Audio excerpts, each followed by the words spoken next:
and all your emotions, but you're going away with practical tools and techniques to know how to manage those emotions and that, say, for example, those anxieties in the future and going forward. So to know how to manage them. It's very equipping yourself basically to know how to manage them. And CBT can be used very broadly. It's very broadly used. It can be used for like anxiety, OCD, with the likes of intrusive thoughts. It can be used for PTSD, emotional eating, difficult breakups, low moods, depression. It's just used, social anxiety, it's used very, very broadly. And how CBT works is that, and this is how I kind of always explain it to everyone, how CBT works is that it believes that it's not just an external situation that triggers 100% of how we're feeling. So take any example. So say, for example, there was an example of you woke up and you're rushing around to get out to work, and all of a sudden that's the external situation because you woke up maybe 5 minutes late and you're kind of rushing around. Now that is what people would believe would cause 100% of how we're feeling, but that's actually only the external situation, and that would only trigger 20 or 30% of how we're feeling. But how we're actually feeling and the rest of it really comes from our own thoughts and interpretations about the situation. And that's, for example, you're rushing out the door and you're saying, I'm going to hit traffic, I'm going to be late, my boss is going to kill me, I'm going to get in trouble, it's going to be embarrassing, I'm going to get the red flag in work. All these worst case scenarios that is happening in our head, that then triggers it to go from 20 to 30% up to about 60 to 70%. And then how we're feeling affects what we end up doing. Now, this is where the CBT would be targeting. It does not target the external situation, which is the fact that you woke up, say, 5 or 10 minutes late. That we can't control. That's outside of our control. And other things outside of our control, for example, like, what other people are going to say, do, external things like applying for a mortgage, whether you're going to get approved or not, all these different things that are very external and outside of our control. That's not what we target because that's not in our control. But our body can handle a certain percentage. It really can, but what it can handle is the added percentage that we've added on ourselves. And that is our own thoughts and our own interpretations about the situation. And with these thoughts, that is, for example, the likes of imagining the worst case scenario of a situation, being critically hard on yourself, for example, having unmotivated thoughts, for example, all these different thoughts. And that's what CBT targets. It targets our thoughts and interpretations about the situation. And what it does is it tries to what's called rationalize. Now, what CBT can sometimes get confused with is positive thinking. Now, positive thinking is fantastic. All CBT therapists love it. It's so good, but it's not what CBT is. CBT isn't all positivity, rosy gardens, everything's amazing. Absolutely not. It's a very realistic and rational thinking. Think of it like worst, best, neutral thinking. Neutral, exactly. It's very neutral thinking. Very realistic, in the middle between the worst and the best, basically. And I think that's why CBT can be another reason why it can be so, I suppose, popular, is because it isn't going to be all positivity. It's realistic and rational thinking. And that's what we try to do. We try to rationalize our thoughts and make sure that we're thinking realistically and rationally. And think of it this way. It's like the human brain, and not to get too scientific, but the human brain, think of it this way. It's like, imagine it has two sides of the brain. And one side of the brain is what's called the calm, rational side of the brain. Now, that's the side of the brain we'd hope to be the most active at all times, but unfortunately it's not. And then, of course, we have our irrational side of the brain, which is also known as possibly maybe the anxious side of the brain, or the feeling down side of the brain, the vulnerable side of the brain. And it's a great side of the brain because it keeps us safe. But it's the downside of it is it makes us vulnerable to the likes of overthinking, overanalyzing, imagining worst case scenarios, all these what ifs. And what its main goal is to help put doubt into what it is you're thinking and to help wake up the more calm or rational side of the brain again, basically. So that's kind of like CBT in a nutshell, basically. Brilliant. Yeah, and you hit the nail on the head. That's what I love about CBT is the neutral thinking. I speak a lot about it because to me, positive thinking will only get you so far, but like it's very hard to put a positive spin on a global pandemic, for example. Like it's an external situation. We can't change it. People are losing their jobs. There's people's livelihoods at stake. So you can't just go, oh, just be positive. Everything's going to be fine. But for me, what neutral thinking does is you're trying to be positive in a way that you're taking positive actions. So if you're in a neutral situation, so if you lose your job, a negative thinker will just sit there and, you know, let it get to them and listen to the emotions and just sit around all day and do nothing about it. Whereas a neutral thinker will acknowledge the situation. Yes, I've lost my job, but what can I do now? What can I do next? What steps can I take next? So like we often speak about like catastrophizing. People like myself, that's what I was guilty of, is catastrophize. And one of my favorite exercises is actually going to the worst case scenario. So going to that dark place, but when you're in there, tell yourself, all right, this is exactly how I'm going to get out of it. And if you've lost your job, like in the global pandemic, you are in that worst situation. But most importantly, you need to tell yourself, right, how can I cope? You know, what are the next steps for me to cope? Like, that's why I love CBT. CBT and neutral thinking, to me, they're the same thing. That's what I loved about it. It's just real, and it can be used for absolutely everything. Absolutely. So And one of you're the spot on. yeah. So one of this, and you taught me this. so one of the So one of the subjects that comes up a lot with our members is, and I hear the word like a million times a day, is motivation, and I'm lacking motivation. And everyone in the group here knows what I think about our good friend motivation, but I'd like to hear what your perspective is on motivation, and when it's not there, which it really is, to be honest, in a lot of situations, how do we overcome it? Absolutely. Yeah, no, motivation is very common. I hear motivation every week with at least a handful of my clients that the motivation was just not there that week. It's massively popular. The motivation in doing work, or the motivation in going out doing the healthy exercises, or doing the healthy CBT techniques, or in some cases with students, like doing the study or whatever it may be. It's always that motivation is lacking. Now, with motivation, how we actually build motivation is we have to, it's pure, it's a mindset. That is what motivation is.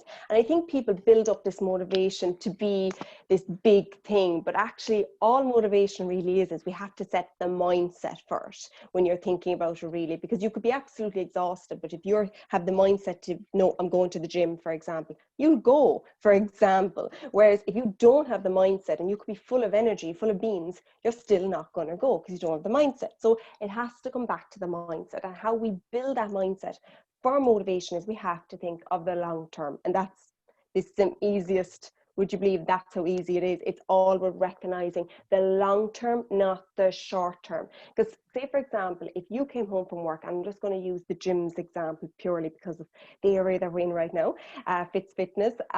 Say, for example, you come home from work, you had a bad day. You had a bad day.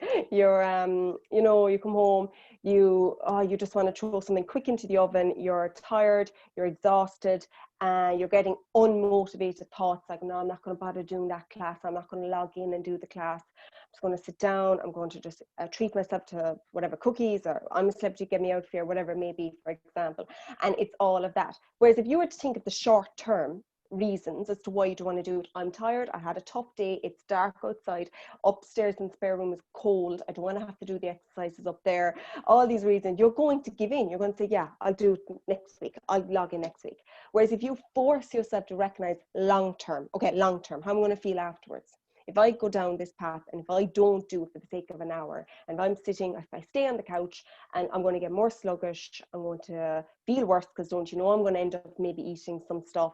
I'm going to, for example, next week I'm going to find it even harder because the stiffness levels will be there. We have to recognize the long term.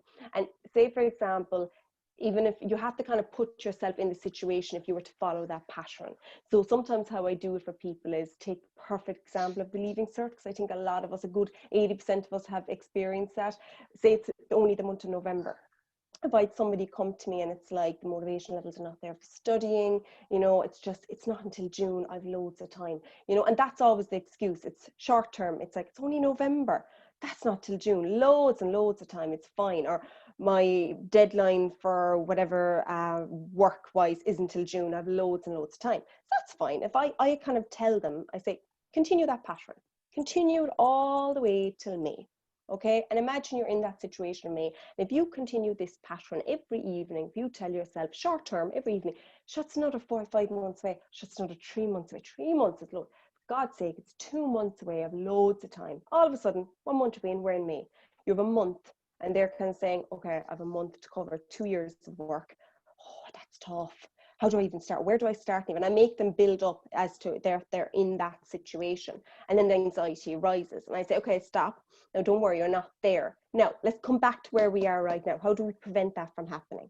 What can we do right now? What's in our control right now to prevent that from happening long term, basically? And then once you recognize what you need to do right now that's in your control to prevent that scenario from happening, then you look at, let's make it realistic and feasible. Especially when you're feeling unmotivated, let's make it realistic. So instead of doing an hour of the class, maybe I'll just log in and I'll do a half an hour. Okay, isn't it better than nothing? We don't have to go into this mindset of all or nothing. I have to go and I have to do the classes every single evening, for example. If I don't do it on the Monday, sure, that's it, for example. Avoid that. So recognize what it's going to be like in, say, 6 months' time. If you continue this pattern, how are you going to feel like? Then bring yourself back. Okay, how do I prevent that from happening? What's in my control right now? I could do X, Y, and Z. Now let's make X, Y, and Z feasible and realistic with how I'm feeling right now, if that makes sense. So it is very long term. Yeah. But you see, at the end, I do like to make sure we're making it realistic, because if we make it too high, we're definitely not going to do it. We have to make it realistic and feasible and reachable.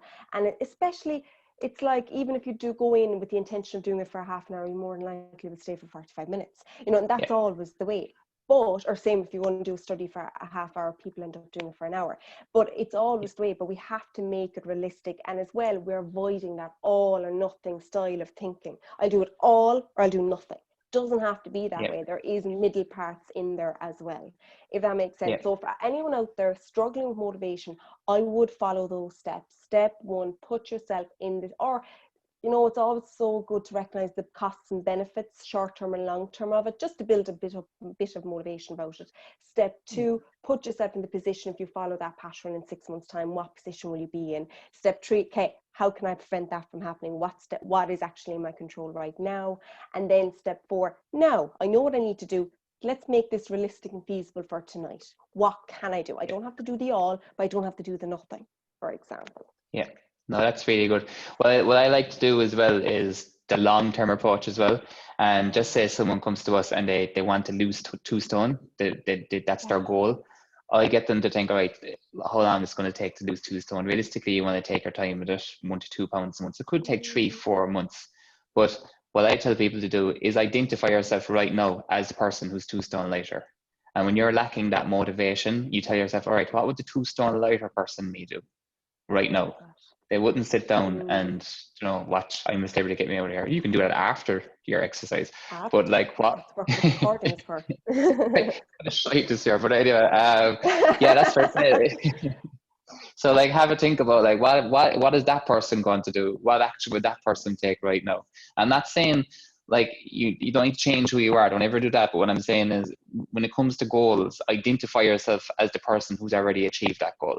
And that will kind of make you take necessary steps every day. This is what the person that's 2 stone lighter, and that's just a simple example. It could be putting on weight or whatever, but this is what that person would do right now. So for me, it's all about taking action in the moment. And it's about like your emotions are always going to want to tell you to look at the short-term benefits. If you listen to the emotions, you're listening to the mind, and it's going to make you want to do like get that dopamine hit straight away. Do you know what I mean? Whether it be like going for a little snooze or go and eat that junk food or just sit down and watch Netflix. That's what your mind is going to tell you to do. So you need to counteract that with action in the now, and just kind of, and as soon as you said there, as soon as you take some positive action, it's amazing. Like even when you just log into the class, you may not feel like doing it, but as soon as you have the warm up done, you're in there and you're good to go, and that's it. Like you'll stay there for the 45 minutes, no problem. But it's just getting in there and getting started. That's the difficult part, and that's the part that probably takes the most work. And the only way to get good at it is by practice. Just practice taking action, daily steps every day, and start building that momentum. So that's like for me, as I said to you yesterday, we were talking motivation. I said it's like that best friend that's only there when times are good. So they'll show up to all the parties or whatever. But as soon as things go tits up, your motivation best friend nowhere to be seen. Doesn't want to know you. So it's never, motivation is rarely there when you actually need it. It's always there when you're buzzing and in good form, you're flying. But as soon as you're feeling any bit sluggish or any bit down yourself, motivation, good luck, doesn't want to know about you. Does that make sense? It makes perfect sense. And I love what you were saying about the emotions as well, because your emotions will always tell you not to do it. And that's so true, because that's the thing, we don't want to listen to our emotions, because what a lot of people don't realize is what comes with every single emotion is urges.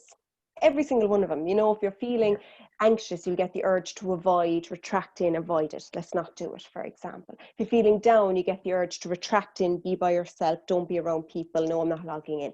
I'm not logging on to that class, for example. Feeling angry, you get the urge to lash out.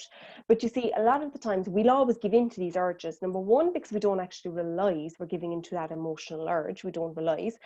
But you see, the problem is once we give into it, it's just you're actually acting on that emotion, which just means you're making that emotion even stronger.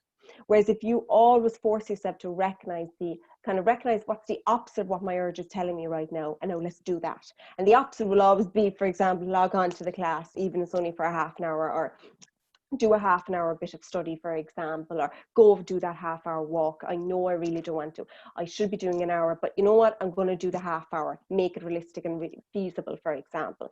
What you're doing is you're actually breaking that cycle, because you're going against that emotional urge, which has massive long-term benefits. But you see, short-term, it'll feel like the right thing to do. It'll be like, yeah, no, I'm going to watch I'm a Celeb, even though it's crap this year, and I'm going to watch it. I'm going to eat my cookies. But short term, it'll feel like the right thing to do. But you see, that's short lived, and we have to recognize that that's very short lived. Whereas look at the long term. Short term, if you go off out that, you go upstairs, log into the class, you're not going to be ecstatic, you're not going to be thrilled, but give it a few minutes, and then long term, you will feel so much better after it. Whereas if you give into that urge short term, it's very short lived, and it doesn't benefit you or serve you long term. So it doesn't. It's all about what actually serves me long term.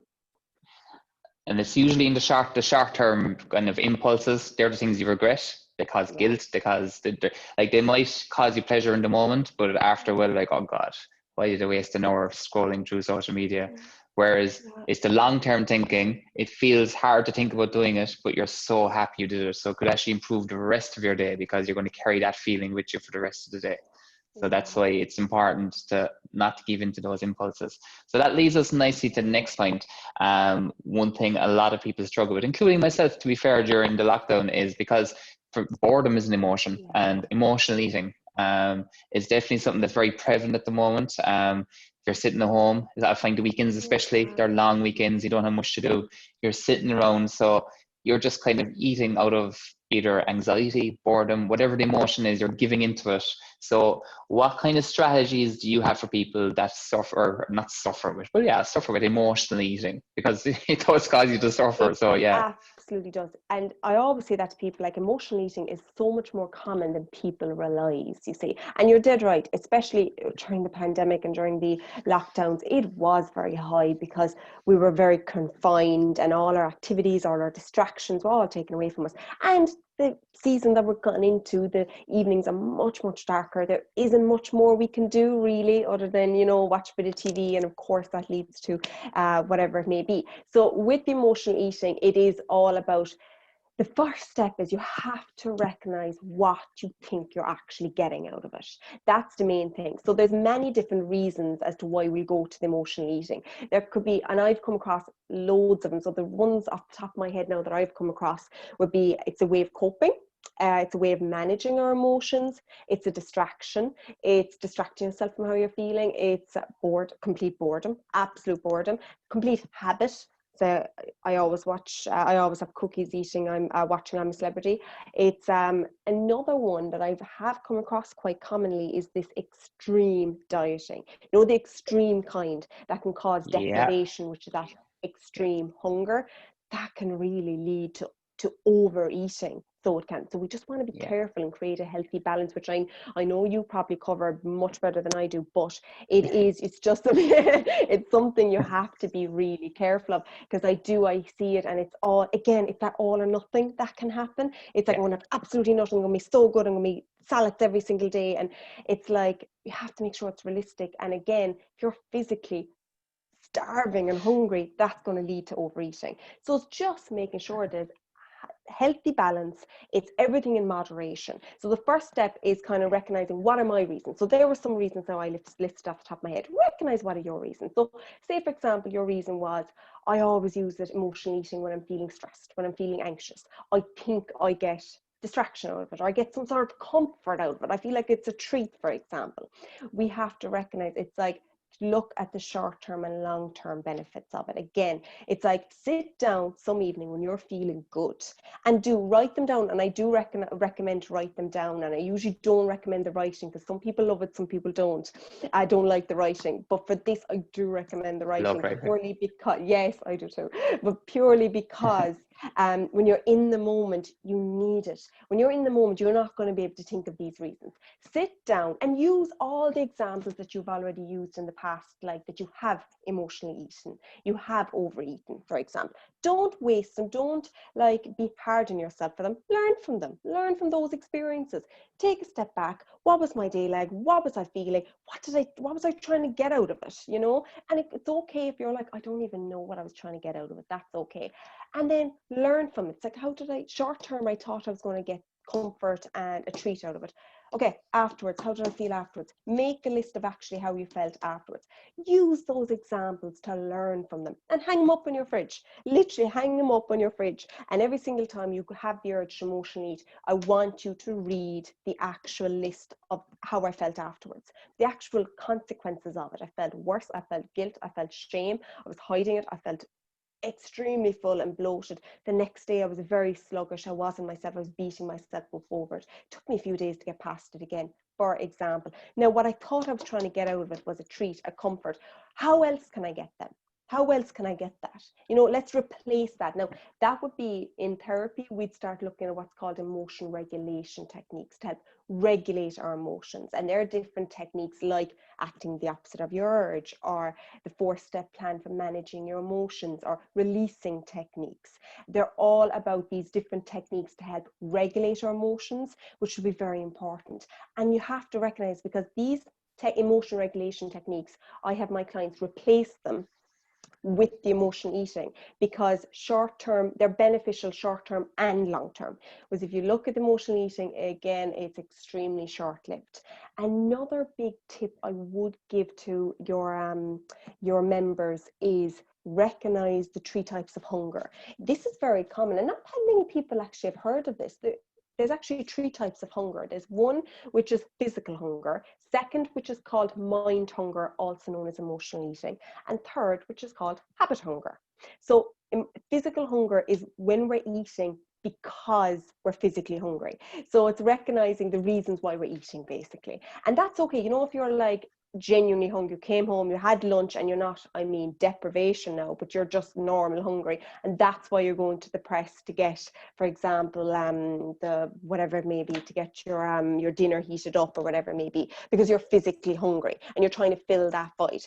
Mind hunger, which is the emotional eating, which I just talked about there, is when you're feeling anxious, you're feeling down. So when you're feeling down, you're trying to get some sort of comfort. Feeling anxious, it's a way to kind of escape, distract yourself, all these different kind of reasons. And we really need to replace them with emotional regulation techniques. Think of the long term, not the short term. Then the last one, habit hunger, it's more common than you think. And more people got into it over this lockdown. Habit hunger is purely we're eating out of complete habit. It's like, I feel this way, I always do this. This is my way of coping. Or the perfect example is if you're sitting in front of the television, and you get the craving for the cookies and this and that. You didn't even want them. You weren't craving them. You weren't hungry. It's pure habit. And I always use my own personal example. So I remember a few years ago when I actually learned about the 3 types of hunger, I immediately thought of this when they talked about habit hunger. So, and I think everyone will be able to relate in some way. It's like when I was very young, when I was a teenager, every Saturday night, without fail, it was the X Factor. I had to watch the X Factor. And every Saturday night, watching the X Factor, we got a Chinese. It was just the routine. It was the habit. We had to. To this day, if I hear the X Factor soundtrack on the radio, on the telly, I immediately start thinking of, I love a Chinese. But that's purely, I'm able to now take a step back and say, God, you're not even wanting a Chinese. You're not even hungry. You weren't even thinking about it. It's purely because X Factor equals Chinese. I always have a Chinese though with the X factor. For example, it's pure habit, and how we break the habit hunger is pure awareness, because the habit hunger is one that goes unnoticed. We notice the emotional eating one more than we will the habit hunger. You have to recognize, think back to, when do you do most of your overeating, for example? Is it in front of the TV is the biggest one? Is it, when is it certain nights? Is it Friday nights? Is it Saturday nights? Is it with a particular show like X Factor or I'm a Celebrity or whatever it may be? Is there particular shows? Do you even want it? So what I sometimes get my clients to do is literally, again, stick up a little sticky note and ask yourself, what type of hunger are you feeling? And list the three of them. And every single time after your dinner, you're going to the fridge, you're going to the price, you have to answer which one you're doing. And if it's physical hunger, that's fair enough. Take the 2 cookies, only the 2, everything in moderation. Walk into the sitting room and you eat them mindfully and you actually enjoy them. Don't eat them very fast, because that you're not even enjoying them. If it's, for example, the emotional eating, how are you feeling? How can you actually release that emotion instead in a healthy way, for example? If it's the habit hunger, break it, recognize it. It's like, I'm only doing this because I'm a celebrity, get me out of here, Zan. I always eat these when I'm having that. Let's break that. It's a habit. How do we break a habit? We just have to recognize it and break it. And every single time you go to do it, you stop yourself, for example. So I think that would be the biggest tip I'd send away to the members, would be that 3 types of hunger. They're so common. Yeah, that's brilliant. Yeah, and I suppose here, like you mentioned it there, that the binge eating can really cause emotional eating. So that's why here we recommend the 80-20 rule, where we want you to eat well 80% of the time, but we actually want you 20% of the time eat whatever the hell you want. So I hate the word forbid and restrict, because again, what happens when you give in to that emotion, you're like, oh fuck, night's over now, I'm just going to binge here for the next hour, and then you're just going to feel terrible afterwards. Whereas if you just planned it in and goes, you know what, I'm going to have this Chinese and I'm going to enjoy it, and then I'm going to get back on track straight away. That's a much better approach in the long term than actually feeling guilty for eating food. You should never feel guilty for eating food. Do you know what I mean? It's just a case of make sure 80% of the time going to be good, and then plan your treats in at times that you know you want to have the treat, and that it's a much better approach. Yeah. One of the things as well, and what you taught me, is again the journaling of the emotions. For me, emotional eating, this is my own personal experience, or alcohol or whatever it is, it's when you're trying to suppress the emotion. So when you feel the emotion, you instinctively do whatever it is you do to suppress the emotion. So for some people it's eating, for other people it's drinking, but you're trying to suppress that emotion, you're trying to bury it. Where for me, the best approach is literally take yourself out of the situation, go into a quiet room, take out a notebook. You don't even have to take out a notebook, just feel the emotion, literally observe it inside you and just let it flow away through. Instead of trying to get rid of it, examine the emotion, examine why you're feeling this way. Is there something that you need to say to someone? If you do, just go and say it, plan it in. I'm going to ring this person on Tuesday and I'm going to get this off my chest. Instead of leaving it buried inside me, and it's just going to stay buried there, and it's going to come up and then when you try to suppress it, either through emotional eating or drinking, it's going to make it feel a bit better for very, very briefly, but it's going to come back in, it's going to multiply. It's going to come back a lot harsher, because it's like, for me, it's the analogy of burying the monster under the carpet. The more you push it under the carpet, it's just going to grow, and eventually it's going to burst. So for me, like for any sort of emotional eating, and like other activities, it could be scrolling social media, it's all about the dopamine hit. That's what we look for. Something that's going to make me feel better initially, but usually 9 times out of 10 is going to make you feel worse afterwards. Whereas if you allowed yourself to kind of go, all right, I'm feeling this way, I'm not going to try and do anything about it, I'm just going to allow myself to feel this way, I'm going to let it flow away through. But instead of doing things that will make me feel better in the short term, let's do something that will actually help the emotion. So let's go upstairs and meditate. Let's go for a walk. Let's go for a run. Let's log into a fitness class and do a workout. Let's do something that's actually going to make, not bury the emotion, but help me cope with the emotion. So that's kind of the little bit of advice that you would have given me. So that's one of my favorite things, journaling. And like, you have to try out different things. Like I think everyone is different. Like the 3 hunger things are absolutely fantastic. We actually have a file in the Facebook chat, guys, if you're watching. It's like a hunger scale file. It's exactly what you described there. So basically, you're Brilliant. describing your hunger out of 10, whether it's the three H's that you described there. So little things like that. But like, it's about trial and error. That's what I love about CBT. There's loads of different practices, and the only way to figure it out is by trialing a few things for yourself.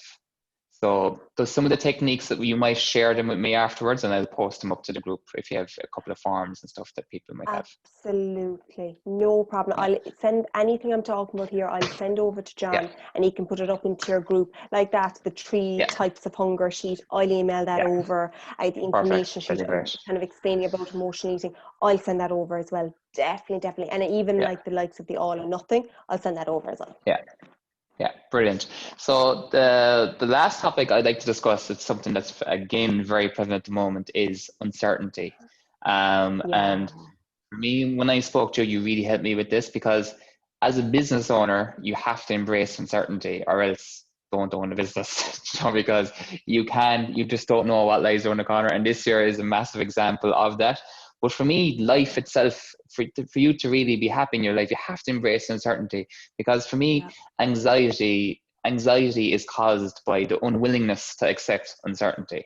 So anxiety is like, you like to have all your ducks in a row, and you're kind of OCD about it. And if things go any bit off track at all, or if you think things might go off track, that causes this anxious feeling.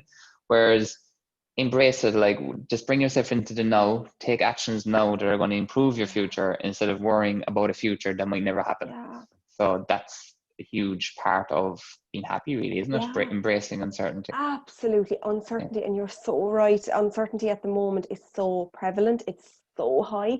And I think it is so high because I think anybody who ever suffered with any form of anxiety, particularly, they would have always been vulnerable to uncertainty. They wouldn't have liked uncertainty. For example, going to a new place, a new routine that was out of the ordinary, that because they didn't know what the next step was, would have been what's called a trigger for them.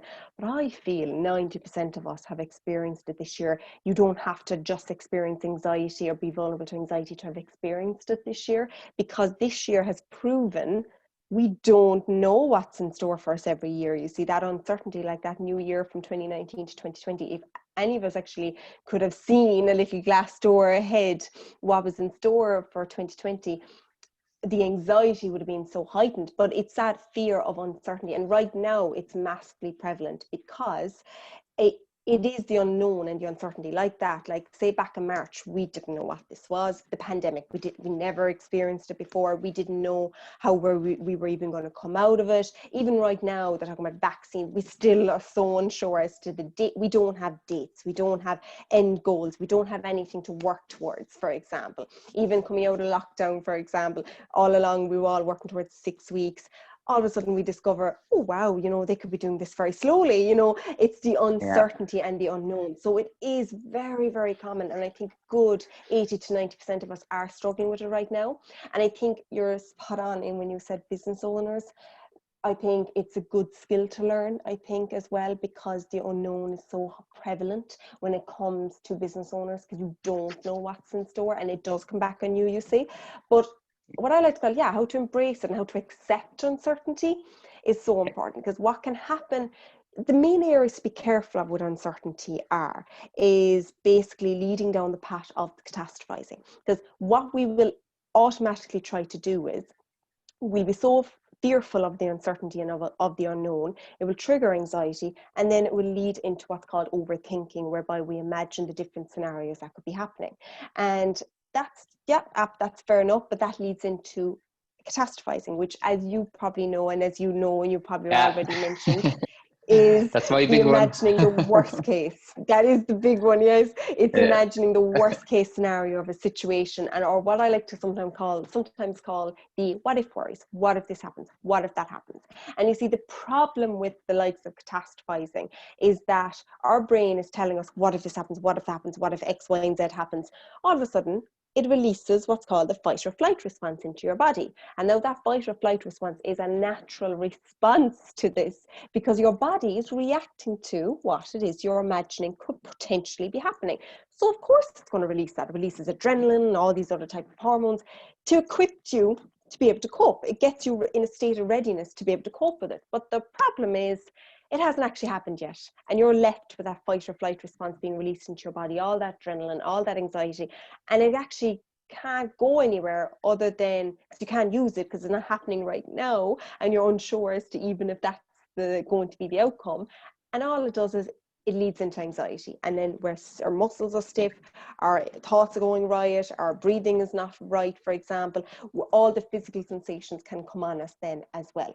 And that is the main problem with it. And you see what makes us vulnerable to that as well is, say, for example, somebody who struggles with anxiety, is that they'll do two things. They'll overestimate the threat, which means they'll tell themselves the worst case scenario of a situation, and they'll underestimate their ability to be able to cope with the threat. So they're telling themselves, there's no way I'm going to be able to cope with this, there's no way I'm going to be able to manage this.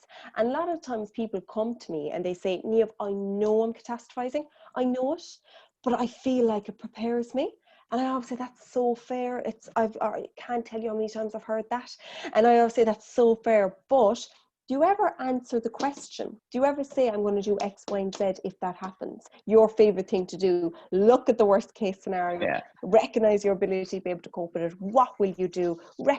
Recognize those steps that you will take. And then 9 times out of 10, they say, you know, I don't think I ever get that far. I don't think I ever do that. But as I say to them, that's so understandable, because deep down you're trying to problem solve to the best of your ability, but the anxiety just takes over. So that is a really good one, and that's one I always do highlight to people with catastrophizing. Recognize the worst case scenario. What is the worst thing that could happen? How could you cope with it? What can you do, for example? Now, that's one possibility. What are the other possibilities around you that you might not be seeing right now? That's only one. What are the other possibilities?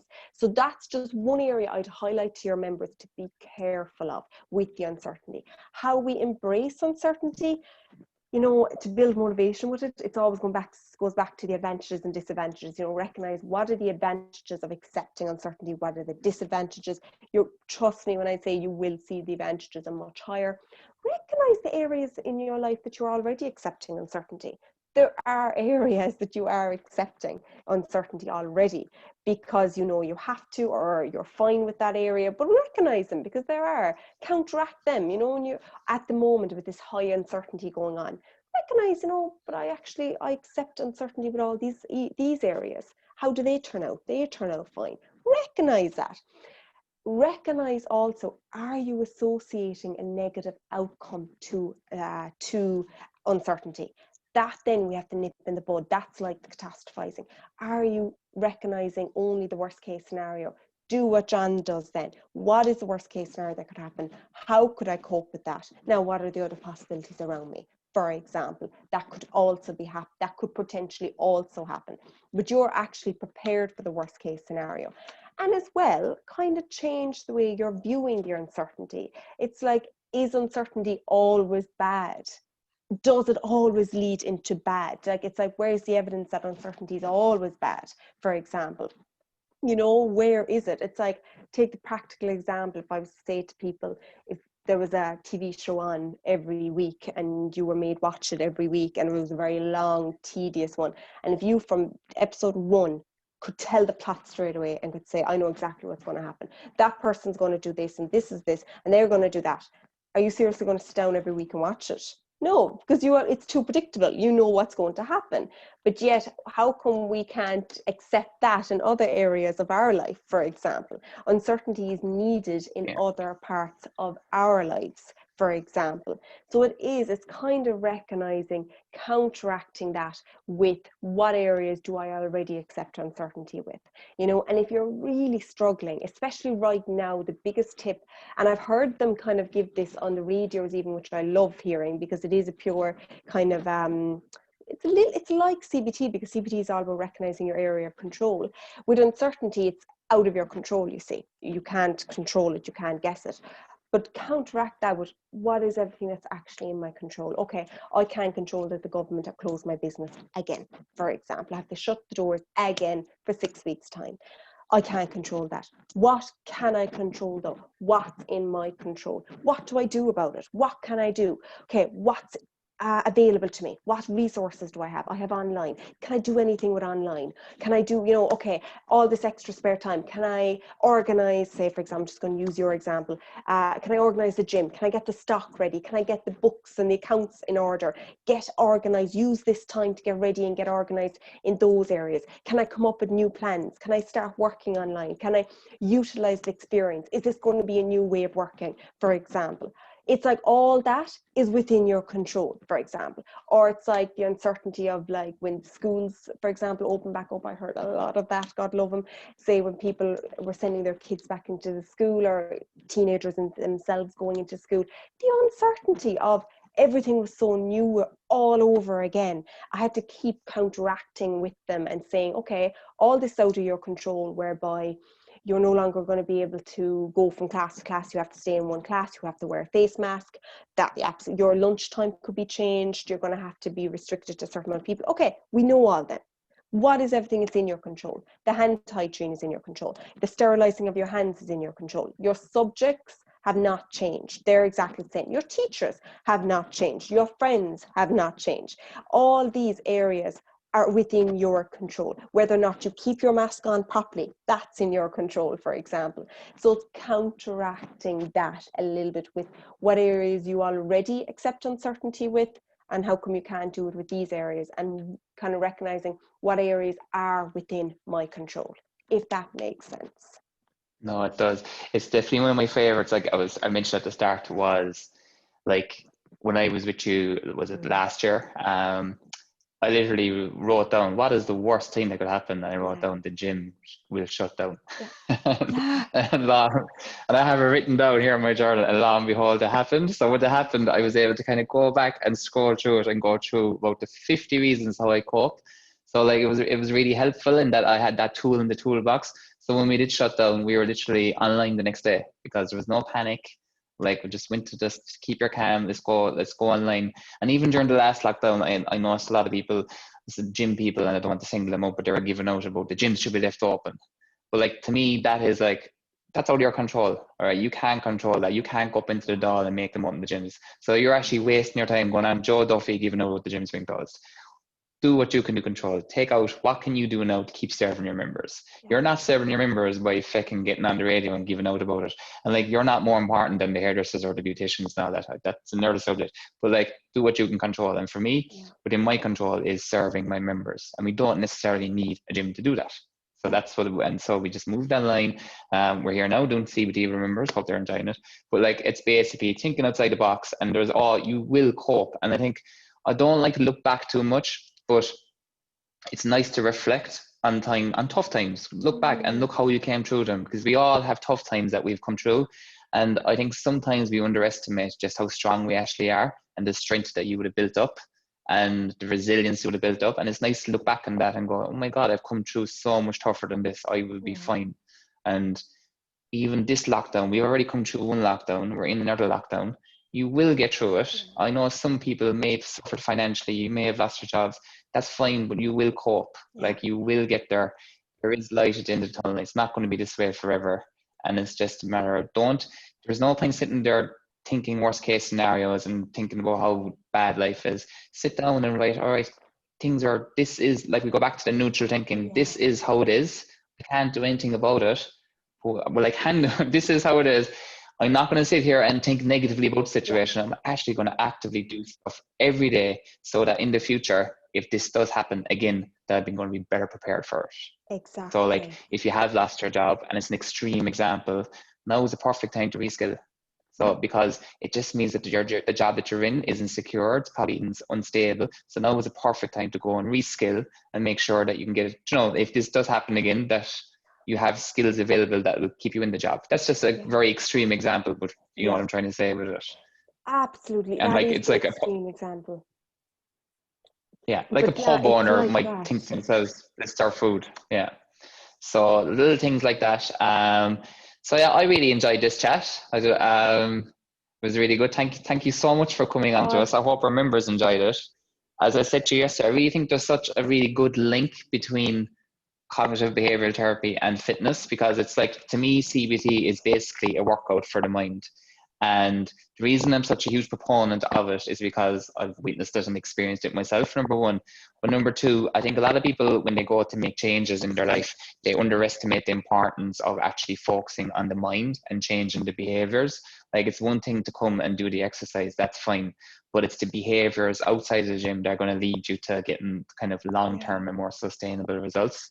Because that's why you'll see on the content that we give out, it's we all have the knowledge. We all know that apples are good for us, donuts are bad for us. That's knowledge, that's fine. But for me to really make significant change for people, and our app is probably a lot of your notes that you gave me put into our nutritional app. But like, it's basically for really focused on changing behavior, because that's how you get that significant and long-term change. And for me, it's not just about losing 10 pounds. It's about losing that 10 pounds and making sure that you've changed your behaviors and habits along the way, so that that 10 pounds never again comes back on. That you're 10 pounds later forever and you can drive on to the next goal. That's what's more important for me. So like, I love when I meet a person a year on and they're still down that 10 pounds. And even if they're still only, if that was their goal and they're still maintaining it, that's brilliant. Exactly. They didn't just put a plaster on it. It's been treated, you know, putting a plaster on it's not going to fix the problem, you know. Exactly. Absolutely. No, thank you so much for having me. I love coming on doing things like this. To finish up, Niamh, you might give people, if some of you are out there and you're thinking, you know what, I wouldn't mind if it is CBT, look how happy I am. So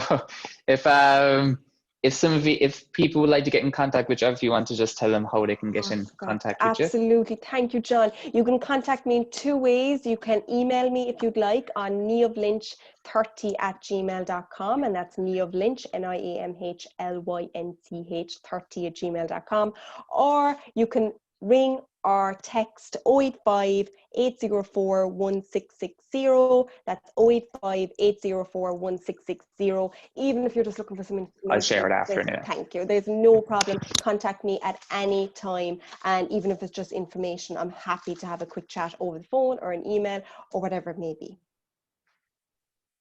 Brilliant stuff. So I will just log off to Facebook here and we'll have a little chat after. So thanks for watching, everyone. I hope a lot of people got some value out of that. I personally really enjoyed that chat. Could talk all day about this stuff. So I will talk to you members in the gym during the week, and we will see you soon. So that's the live stream gone now. Perfect. So yeah, we're all done. Lovely. Yeah. Oh, thanks so much for inviting me on. I really do. I love it. I really enjoy doing these kind of things. I really do. And it's I'm like you. I'll chat about CBT all day. It's the worst thing to get me started on. Yeah. And we kind of I thought it was nice. Yeah, and I thought it flowed and that you kind of gave the topic and I was able to relate back to how it worked for me. So I thought that was actually a nice way of doing it.